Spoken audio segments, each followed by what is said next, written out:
Kajing kami lenti jogi padba kajalla banlaj no na kadheng kali kabajur kabajumar Naduh kapormen step Haduh janmiet kala ban Urlong ladala ban pentri kam Shisha ya ke Surok Armala ni kata ka elevated road Naduh Rilbong point Haduh Barik dang shen na kaliang menteri rangba habakran bat kidal pathai Khubor ulaya thu ba menta kadang yat kajing penkre ya ka detailed project report kumta lakmi lenti bak ya ka DPR na benta ka ni ke Surok sun an pendap pat pha no hakini kilai sau benai banwan menteri rangba ulaya thu ru ba kiladap ru ban shong hakajing yalang bat ke defense ministry la kalong Naduh ki officer ki padon Shillong hakaba kiladap ban penpau balada dei nak benta ka jing mentoi jing upat ba babun balang na kaliang ka defense ministry kalong ka bakloi ban ai ya ka jing atrelang.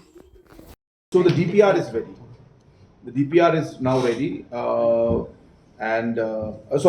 the concept is ready, and the basic study has been done. DPR is being prepared now. We expect that the DPR should be finally submitted by within 2, 3, 4 months time. I mean, NHEDICL will be in a better position, and at the same time, as I said, we hope that the tendering also for this elevated road, as we call it, should be ready by December. So we are hoping that within this financial year we should be able to start the work for this elevated road. Meetings have already been held with the Defence Ministry, with the officials here in Shillong, and they have been very clear to us that when it comes for public convenience and when it comes to public interest as a whole, the Defence Ministry will be very happy to cooperate.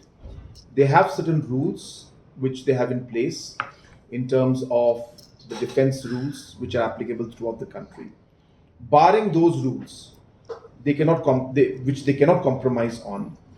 The rest of the areas wherever they can be supportive, wherever they can give us space, the Defense Ministry has been very clear that they'll be very happy to cooperate. And we have had specific discussions about this particular road from the Rilbong Museum Point all the way to Barik, and the GOC and other officials from the army were very, very happy to be part of that and take this forward. So we do expect good response and proper cooperation from all stakeholders.